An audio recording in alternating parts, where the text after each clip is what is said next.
پہلے جمعہ کے موقع پر عام طور پر جو نصیحت کی جاتی ہے، دین کی باتیں بتائی جاتی ہیں، ان باتوں کو بھی بیان کرنے کا مقصد یہی ہے آپ لوگوں تک اللہ اور اس کے رسول کا پیغام پہنچ جائے اور اس کی روشنی میں آپ اپنی زندگیوں کو سنوارنے، خوبصورت اور بہتر بنانے کی جو کوشش اور جستجو ہو سکتی ہے وہ کریں۔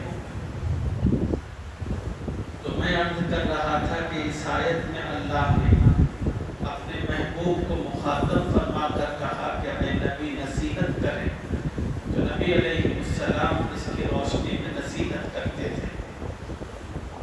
میں ایک واقعہ اس جمعہ میں آپ حضرات کی خدمت میں عرض کرتا ہوں۔ اس واقعے میں ہم سب کے لیے نصیحت اور عبرت کا بڑا سامان ہے۔ واقعہ ہے حضرت جابر بن سلیم رضی اللہ تعالیٰ عنہ کا۔ حضرت جابر بن سلیم رضی اللہ تعالیٰ عنہ اس واقعے کے اندر حضور صلی اللہ علیہ وسلم سے اپنی پہلی ملاقات کی تفصیل بیان کر رہے ہیں۔ انہوں نے زندگی میں اب تک کبھی حضور کو دیکھا نہیں تھا، مگر حضور کے بارے میں بہت سنا تھا۔ تو پہلی مرتبہ جابر بن سلیم کی نبی علیہ السلام سے جو ملاقات ہوئی، جو گفتگو ہوئی، اس گفتگو کو وہ سناتے ہیں۔ جابر بن سلیم رضی اللہ تعالیٰ عنہ کہتے ہیں میں نے ایک صاحب کو دیکھا، لوگ ہر معاملے میں انہی کی طرف رجوع کر رہے ہیں اور اپنے معاملات میں انہی سے مشورہ کر رہے ہیں، اور وہ صاحب جو بات فرماتے ہیں لوگوں کو ان کی بات پر اطمینان سا آ جاتا ہے، لوگ مطمئن ہوتے ہیں۔ جابر بن سلیم کہتے ہیں کہ میں لوگوں سے معلوم کیا کہ بھئی وہ صاحب کون ہیں، یہ سب لوگ جن کو گھیر کر بیٹھے ہیں اور اپنا ہر معاملہ ان کے سامنے رکھ رہے ہیں۔ لوگوں نے بتایا یہ محمد رسول اللہ صلی اللہ علیہ وسلم۔ جابر بن سلیم کہتے ہیں کہ جب مجھے پتا چلا یہ محمد رسول اللہ صلی اللہ علیہ وسلم ہے تو میں قریب پہنچا اور قریب پہنچ کر کہا علیک السلام یا رسول اللہ، علیک السلام، 2 مرتبہ کہا۔ حضور صلی اللہ علیہ وسلم نے نظر اٹھائی اور حضرت جابر کہتے ہیں کہ مجھے دیکھتے ہوئے کہا اے جابر لا تقل علیک السلام فإن علیک السلام تحیۃ المیت۔ نبی علیہ السلام نے فرمایا کہ جابر علیک السلام مت کہو، اس لیے کہ علیک السلام یہ مردوں کا سلام ہے۔ اگر تمہیں سلام کرنا ہے تو یوں کہو قل السلام علیکم، السلام علیکم۔ رسول اللہ صلی اللہ علیہ وسلم نے اس نصیحت کے ذریعے اپنی پوری امت کو ایک پیغام دیا۔ وہ پیغام یہ تھا کہ جب 2 مسلمان آپس میں ملاقات کریں تو اس ملاقات کی ابتدا سلام سے ہونی چاہیے، اور حضور صلی اللہ علیہ وسلم نے یہ بھی بتایا سلام کرنے کا طریقہ کیا ہے۔ نبی نے فرمایا کہ سلام کرنے کا طریقہ یہ ہے، زندوں کو جب سلام کیا جاتا ہے تو اس میں سلام کا لفظ پہلے ہوتا ہے، علیک کا لفظ بعد میں ہوتا ہے۔ مردوں کو جب سلام کیا جاتا ہے تو اس میں علیک کا لفظ پہلے ہوتا ہے، سلام کا لفظ بعد میں ہوتا ہے۔ تو نبی نے ہمیں بتایا مردوں کا سلام علیک السلام ہوتا ہے، لیکن زندوں کا سلام السلام علیکم ہوتا ہے۔ جب 2 زندہ شخص آپس میں ملاقات کریں تو اپنی ملاقات کی ابتدا سلام سے کرنی چاہیے، السلام علیکم۔ اور نبی علیہ السلام نے یہ بھی بتایا جب ایک مسلمان دوسرے مسلمان کو السلام علیکم کہتا ہے تو جواب میں دوسرے مسلمان کو وعلیکم السلام کہنا چاہیے، یعنی جواب کے اندر علیکم کا لفظ پہلے آ سکتا ہے لیکن سلام کے اندر علیکم کا لفظ پہلے نہیں آ سکتا۔ نبی علیہ السلام نے بتایا کہ جواب میں علیکم کا لفظ پہلے ہوگا اور جواب دینے والے کو وعلیکم السلام کہنا یہی مسنون ہے، نبی کا بتایا ہوا طریقہ ہے۔ مگر آج کل ہمارے یہاں جو ریت اور رسم بن چکی ہے وہ یہ ہے کہ دو مومن آپس میں ملاقات کرتے ہیں، یہ بھی السلام علیکم کہتے ہیں، وہ بھی السلام علیکم کہتے ہیں۔ یاد رکھیے کہ السلام علیکم کے جواب میں السلام علیکم کہنے سے واجب تو ادا ہو جائے گا لیکن یہ وہ جواب نہیں ہوگا جو نبی علیہ السلام نے سکھایا۔ نبی علیہ السلام نے جو سکھایا وہ ہے وعلیکم السلام۔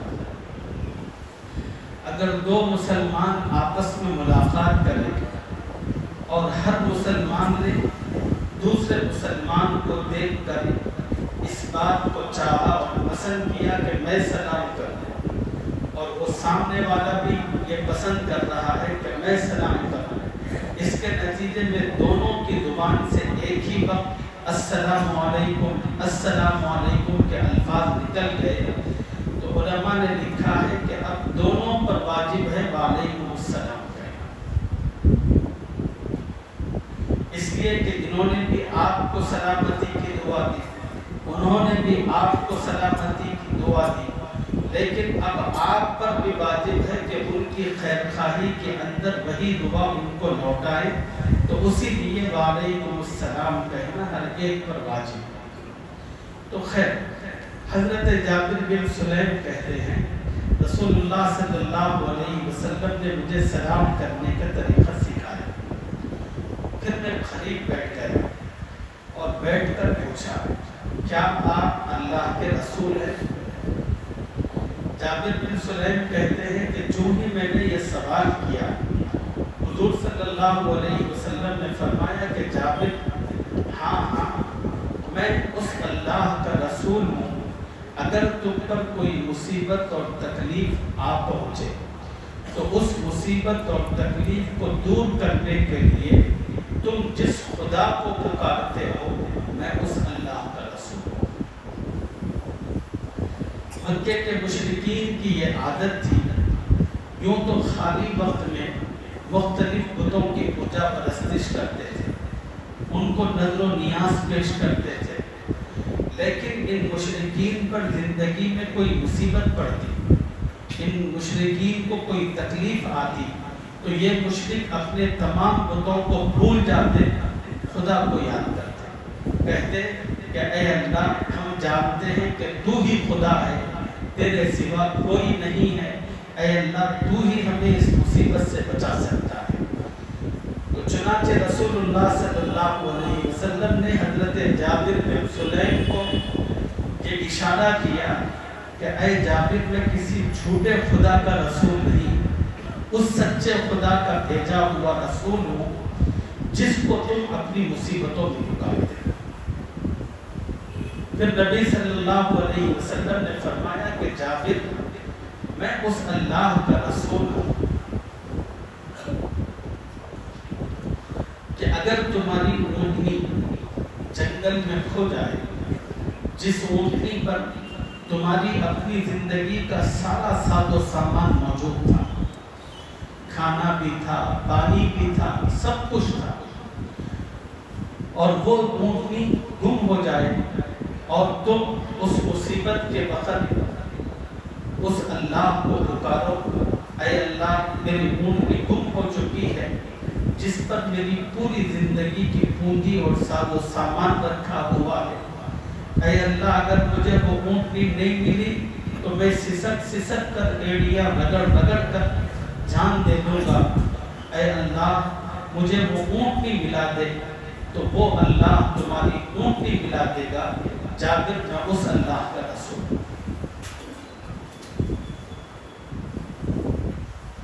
حضرت جابر فرماتے ہیں پھر میں رسول اللہ صلی اللہ علیہ وسلم پر ایمان لایا۔ اب میں اٹھ کر جانے لگا تو میں نے حضور صلی اللہ علیہ وسلم سے کہا، یا رسول اللہ مجھے کچھ نصیحت فرمائیے۔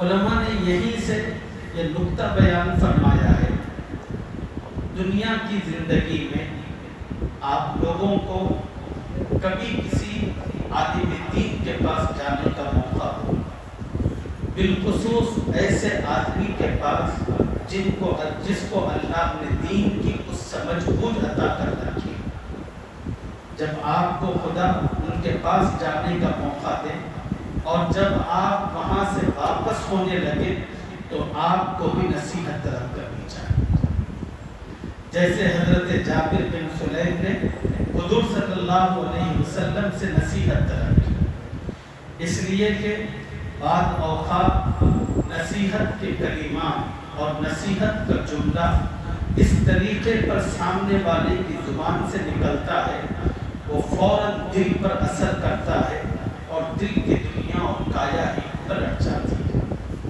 اس لیے ہر آدمی کو جو دین میں کچھ مقام رکھتا ہے، جب اس کے پاس جائے تو اس سے نصیحت طلب کرنی چاہیے۔ حضرت جابر نے بھی نصیحت طلب کی۔ حضور صلی اللہ علیہ وسلم نے حضرت جابر کو پہلی نصیحت، زندگی کی پہلی ملاقات اور پہلی نصیحت یہ فرما رہے ہیں، لا تسبن احدا، اے جابر زندگی میں کسی کو گالی مت دو۔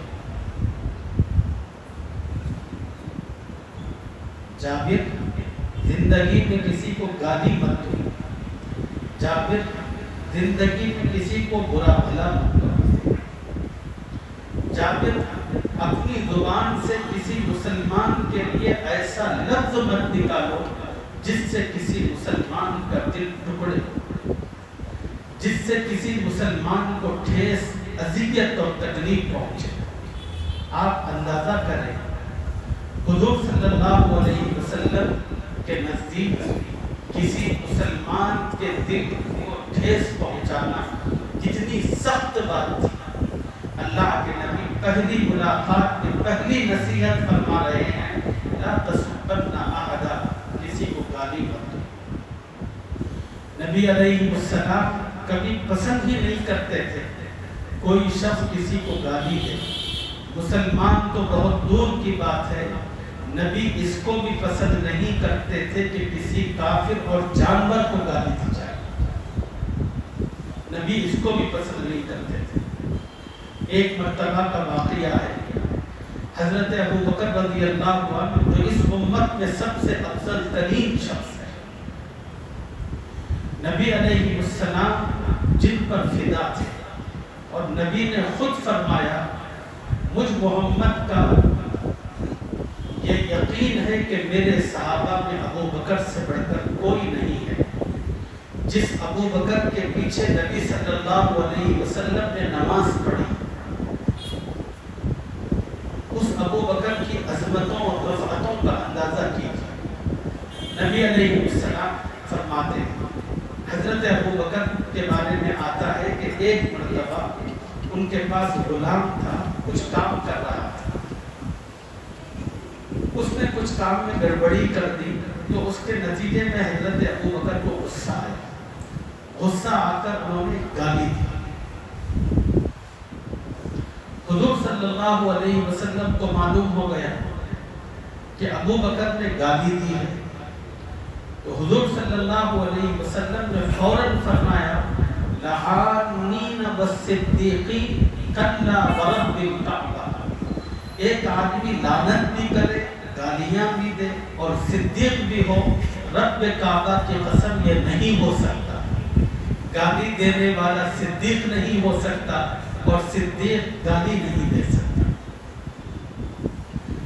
حضرت ابو بکر کو جب پتا چلا کہ حضور صلی اللہ علیہ وسلم نے یہ جملہ کہا ہے، ان کو اتنا احساس ہوا کہ اس کی تلافی انہوں نے اس طرح کی، وہ جو غلام تھا اس کو آزاد کر دیا، کہا کہ بھائی ایک گالی میری زبان سے تیرے لیے نکل چکی تھی، میں اللہ سے بھی اور تجھ سے بھی معافی طلب کرتا ہوں، مجھے معاف کر دے اور جا، میں تجھے اللہ کے لیے آزاد کرتا ہوں۔ یہ نبی علیہ السلام کے پاس قیمت تھی اور یہ احساس تھا کہ کوئی مسلمان کسی کو گالی نہ دے۔ نبی علیہ السلام نے پہلی نصیحت یہی فرمائی۔ اس نصیحت کی روشنی میں ہم سب مسلمانوں کو اور ہماری ماں بہنوں کو اپنا جائزہ لینے کی ضرورت ہے۔ ہمارے معاشرے کے اندر ہماری زبان پر کچھ الفاظ اور کلمے ایسے چڑھے ہوئے ہیں، احمق، بے وقوف، منحوس، کمینہ، اس قسم کے جملے، اور یہ جملے آئے دن ہر کسی سے کہتے رہتے ہیں۔ تو میرے دوستو، یہ جو جملے ہیں، مسلمان تو بہت دور کی بات ہے، کسی کافر اور جانور تک کو کہنے کی اجازت ہے۔ اس لیے ان جملوں سے پناہ طلب کیجیے اور اپنی زبان کی حفاظت کیجیے، اپنی اولاد کے لیے، اپنے متعلقین کے لیے اچھے جملوں کا، اچھے الفاظ کا استعمال کیجیے۔ تو نبی علیہ السلام نے پہلی نصیحت یہی فرمائی، لا تسبن احدا۔ اس نصیحت کا دوسرا مطلب علماء نے اور بھی بیان فرمایا ہے، وہ یہ ہے کہ دیکھو، کوئی بھی انسان کتنا ہی برا اور کتنا ہی گرا ہوا کام کیوں نہ کرے، کسی انسان کو برا مت سمجھو۔ ہاں، وہ انسان جو کام کر رہا ہے اس کام کو برا سمجھو، لیکن انسان کو برا مت سمجھو۔ مثلا ایک مسلمان ہے، شراب پی رہا ہے، وہ شراب پینے کا جو عمل ہے اس کو برا سمجھو، اس سے نفرت کرو، لیکن وہ جو شرابی ہے، شراب پینے والا، اس سے نفرت مت کرو، اس کو برا مت کرو۔ ایک آدمی ہے، چوری کر رہا ہے، چوری کرنے کا جو عمل ہے اس عمل کو برا سمجھو، اس سے نفرت کرو، چور سے نفرت مت کرو۔ دوسرا مطلب علماء نے اس کا یہ بیان فرمایا ہے، جیسے ایک ڈاکٹر نفرت بیماری سے کرتا ہے، بیمار سے نہیں کرتا۔ اسی لیے جب کسی ڈاکٹر کے پاس کوئی بیمار پہنچتا ہے تو ہمدردی کے ساتھ اس کی ناڑی پکڑ کر دیکھتا ہے اور آلہ لگا کر اس کے دل پر رکھتا ہے اور اس سے بات کرتا ہے۔ ڈاکٹر کو نفرت جو ہوتی ہے بیماری سے ہوتی ہے، بیمار سے نہیں ہوتی۔ یہی حال مسلمانوں کا بھی دوسروں کے معاملے میں غلط کام کرنے والوں سے متعلق ہونا چاہیے، ان کو بھی نفرت برے کاموں سے ہو، برائی کرنے والے سے نہ ہو۔ کیوں؟ اگر ہم برائی کرنے والے سے نفرت کریں گے تو پھر وہ آدمی ہدایت اور اصلاح سے محروم ہو جائے۔ اب آپ نے ایک کے بارے میں سمجھ لیا کہ یہ برا ہے، اب آپ نہ اس سے بات کریں گے، نہ اس سے کلام کریں گے، نہ اس سے تعلق رکھیں گے، تو پھر آپ بتائیے کہ زندگی میں اس کی اصلاح کیسے ہوگی؟ وہ تو اصلاح سے محروم ہو جائے گا۔ اسی لیے نبی علیہ السلام نے فرمایا کہ بھائی اس کے عمل سے نفرت کرو، ذات سے نفرت مت کرو۔ کوئی بھی آدمی اپنے ذات میں برا نہیں ہوتا۔ پھر حضور صلی اللہ علیہ وسلم نے جابر بن سلیم کو دوسری نصیحت فرمائی۔ وہ نصیحت یہ تھی کہ اے جابر، کسی نیکی کو زندگی میں حقیر مت سمجھو، کسی نیک کام کو اپنی زندگی میں چھوٹا حقیر مت سمجھو۔ نبی صلی اللہ علیہ وسلم نے اس نصیحت کے ذریعے شیطان کے بہت بڑے دعووں کو ختم فرما دیا۔ اس لیے کہ بہت ساری مرتبہ ایسا ہوتا ہے کہ ہمارے نوجوانوں میں سے، بوڑھے لوگوں میں سے دل میں کبھی داہیہ اور تقاضا آتا ہے کہ میں آج سے نماز پڑھوں گا، کبھی کوئی غریب سامنے آتا ہے بھوک کا سوال لے کر، اس کے دل میں کبھی مدد کرنے کا خیال آتا ہے، کھانا کھلانے کا یا کچھ پیسے دے دینے کا، ایسے وقت شیطان فوراً اس کے ذہن میں بات ڈالتا ہے، کہتا ہے ارے تو بڑا پاپی ہے، ساری زندگی اتنے سارے گناہ کیے، کیا تو یہ سمجھتا ہے کہ چھوٹا سا کام کرنے سے تیری مغفرت ہو جائے گی؟ اس قسم کا وسوسہ ڈال کر شیطان اس ایمان والے کو اس نیکی سے بھی روکتا ہے۔ شیطان کسی نوجوان کے ذہن میں ڈال کر کہتا ہے تو بڑا خونی ہے، تو بڑا ظالم اور جلاد ہے، تو نے کتنوں کے کیا کچھ مار کر کھایا، اب یہ چھوٹی سی نیکی کر لے گا تو کیا تیری مغفرت ہو جائے گی؟ اس قسم کا وسوسہ ڈالتے ہی ایک مسلمان مایوس ہوتا ہے، نیکی کے اس عمل سے رکتا ہے۔ حضور صلی اللہ علیہ وسلم نے شیطان کے اس بات کو ختم فرمایا اور ختم فرما کر ایمان والوں کو نصیحت فرمائی، ایمان والوں کسی نیکی کو بھی حقیر مت سمجھو، چھوٹا مت سمجھو، زندگی میں تمہیں جب کبھی چھوٹی بڑی کچھ بھی نیکی کرنے کا موقع ملے اس نیکی کو غنیمت سمجھ کر کرو، کیا پتا جس نیکی کو تم کر رہے ہو یہ نیکی اللہ کو بڑی پسند ہو، کیا پتا اس نیکی پر خدا تمہاری مغفرت کرے۔ ایک واقعہ آپ کو سناتا ہوں، امام بخاری رحمہ اللہ نے اپنی کتاب میں اس واقعے کو نقل کیا ہے اور آپ نے یہ اپنی زندگی میں بہت مرتبہ سنا ہے کہ پچھلے زمانے میں ایک فاحشہ عورت، رنڈی ایک فاحشہ عورت راستے سے گزر رہی تھی، اچانک اس کی نظر پڑی ایک کتے پر جو پیاسا تھا اور پیاس کی شدت کی وجہ سے اپنی زبان باہر نکالا، کنویں کے پاس جو گیلی مٹی تھی اس کو چاٹ رہا تھا، وہ پانی پینا چاہتا تھا لیکن پانی موجود نہیں تھا اور کنویں میں تھا لیکن اتنے نیچے تھا کہ وہ کتا اس کو پی نہیں سکتا تھا۔ اچانک وہ جو فاحشہ عورت گزر رہی تھی اس کی نظر اس کتے پر پڑی، اس کی حالت دیکھ کر اس کا دل رحم سے بھر گیا۔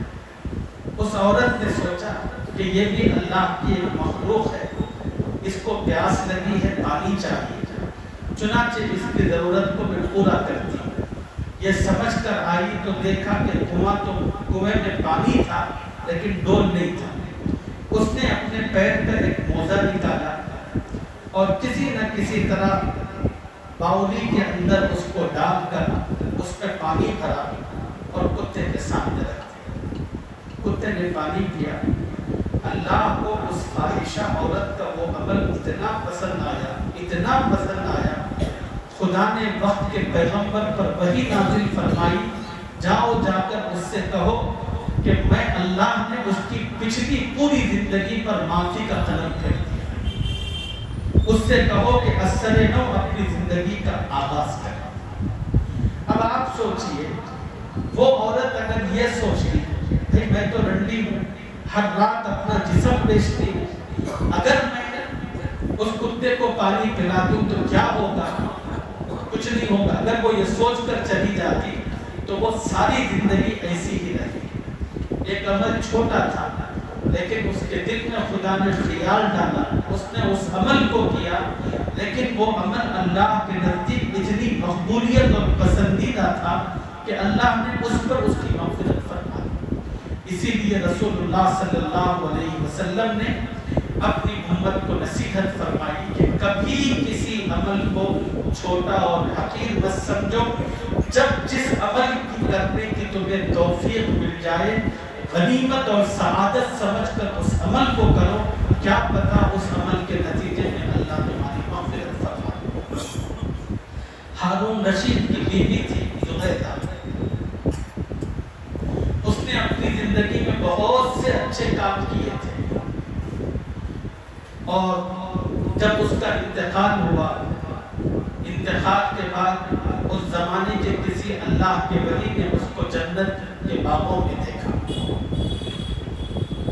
اس اللہ کے ولی نے زبیدہ کو دیکھ کر کہا، زبیدہ تم نے جو نہر بنائی تھی اس پر اللہ کی طرف سے بڑا صلہ ملا ہوگا، خدا کی طرف سے تمہارا بڑا اکرام کیا گیا ہوگا۔ زبیدہ کہنے لگی کہ میرا بھی یہی خیال تھا زندگی میں نے جو نہر کا کام کیا ہے اس پر اللہ تعالیٰ مجھے خوب نوازیں گے، لیکن جب میں اللہ کے پاس پہنچی نہر کا ذکر آیا تو اللہ نے ایک ہی جملے میں نہر کا معاملہ ختم کر دیا۔ خدا نے کہا زبیدہ نے نہر بنایا ہے تو کون سا کارنامہ انجام دیا؟ قوم کا پیسہ تھا، قوم کے پیسے سے اس نے نہر بنایا۔ زبیدہ کہتی ہیں جس کام کو میں اپنی زندگی کا سب سے قابل فخر کارنامہ سمجھتی تھی اور جس کام پر میں اللہ سے اجر کی امید رکھتی تھی، خدا نے ایک لمحے میں جب اس کام کو اڑا دیا تو میں تھر تھر کانپنے لگی، پتہ نہیں کیا ہوگا۔ زبیدہ کہتی ہیں کہ میں بالکل نا امید سے ہوتی جا رہی تھی، اچانک اللہ رب العزت نے مجھے مخاطب کر کے کہا زبیدہ جا، ہم نے تیری مغفرت کر دی۔ زبیدہ کہتی ہیں کہ میں خوش ہو گئی اور خدا کے حضور سجدہ ریز ہو گئی، کہنے لگی کہ اے میرے رب تیرا شکر کہ تو نے میری مغفرت کر دی۔ پھر زبیدہ اٹھ کر جانے لگی تو اللہ کی طرف سے مخاطب کر کے کہا گیا زبیدہ معلوم نہیں کرتی اور پوچھتی نہیں کہ میں نے تیری کس ادا پر مغفرت کی۔ تو حضرت زبیدہ پلٹی اور درستے ہوئے کہنے لگی اے میرے رب بتا دے آپ نے میری کس ادا پر مغفرت فرمائی؟ تو اللہ نے کہا کہ زبیدہ ایک دن تم اپنی سہیلیوں کے ساتھ باغ میں کھیل رہی تھی، جھولا جھول رہی تھی، اتنے میں قریب کی مسجد سے ظہر کی اذان بلند ہوئی، اللہ اکبر اللہ اکبر۔ زبیدہ جھولتے ہوئے تمہارا جو پلو تھا وہ سر سے سرک چکا تھا، جو ہی اذان کی آواز تمہارے کان میں پڑی تم نے خدا کے نام کی عظمت میں اپنا پلو اپنے سر کے اوپر لے لیا، تمہاری وہ ادا مجھے پسند آئی، میں نے اس پر مغفرت کر دی۔ اللہ تعالیٰ کے یہاں انسان جس کو چھوٹا چھوٹا عمل سمجھتا ہے، کون سا عمل خدا کے نزدیک کتنا قیمتی ہو یہ بیان نہیں کیا جا سکتا۔ اسی لیے نبی علیہ السلام سے جب سوال کیا گیا سب سے چھوٹی نیکی کا تو نبی نے فرمایا کہ راستے سے تکلیف دینے والی چیز کو ہٹانا۔ اگر آپ اس قسم کے چھوٹے چھوٹے کام جو آپ کو نیکی کے نظر آئے اگر آپ کریں، یہ ہمارے لیے چھوٹا ہو سکتا ہے مگر خدا کے لیے سب برابر ہے۔ پتہ نہیں کون سا عمل شرط قبولیت کو پہنچے اور کس عمل پر اللہ آپ کی اور میری نجات کر دے۔ اسی لیے نبی نے دوسری نصیحت فرمائی جابر زندگی میں کسی نیکی کو حقیر مت سمجھو۔ پھر نبی صلی اللہ علیہ وسلم نے حضرت جابر کو تیسری نصیحت فرمائی۔ تیسری نصیحت یہ تھی کہ جابر جب بھی کسی مسلمان سے ملاقات کرو خوش چہرے کے ساتھ کرو۔ نبی علیہ السلام نے فرمایا ایک مسلمان کا دوسرے مسلمان کے ساتھ خوشی چہرے کے ساتھ ملنا یہ صدقہ ہے اور نیکی ہے۔ جریر ابن عبداللہ رضی اللہ تعالیٰ جن کو یوسف ہذہ الامہ کہا جاتا ہے، اس امت کا یوسف، اتنے حسین و جمیل تھے۔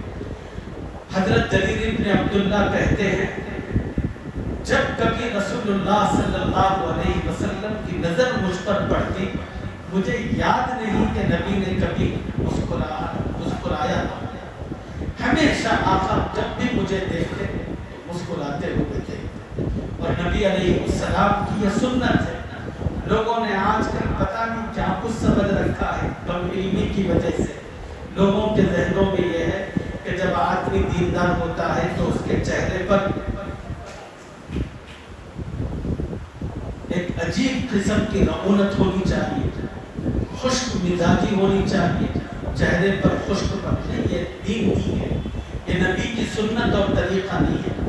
نبی کی سنت اور نبی کا طریقہ یہ ہے کہ نبی جس کسی سے ملتے خوش چہرے کے ساتھ ملتے، نبی جس کسی سے ملاقات کرتے مسکراتے ہوئے ملتے۔ کسی صحابی نے نہیں کہا کہ کبھی ایسا نہیں ہوا کہ میں نبی سے ملا ہوں نبی کے چہرے پر مسکراہٹ نہ ہو، اسی کو نبی نے فرمایا۔ اس لیے ہمیں بھی چاہیے کہ ہم بھی آپس میں جب کبھی ایک بھائی دوسرے بھائی سے ملاقات کریں خوش چہرے کے ساتھ، اس میں آپ کو کون سا خرچ کرنا پڑتا ہے؟ بس آپ کے چہرے کی مسکراہٹ کسی کے لیے بڑے حوصلے کا کام کرتی ہے۔ پھر نبی صلی اللہ علیہ وسلم نے حضرت جابر بن سلیم رضی اللہ عنہ کو ایک اور نصیحت فرمائی۔ وہ نصیحت یہ فرمائی کہ اے جابر،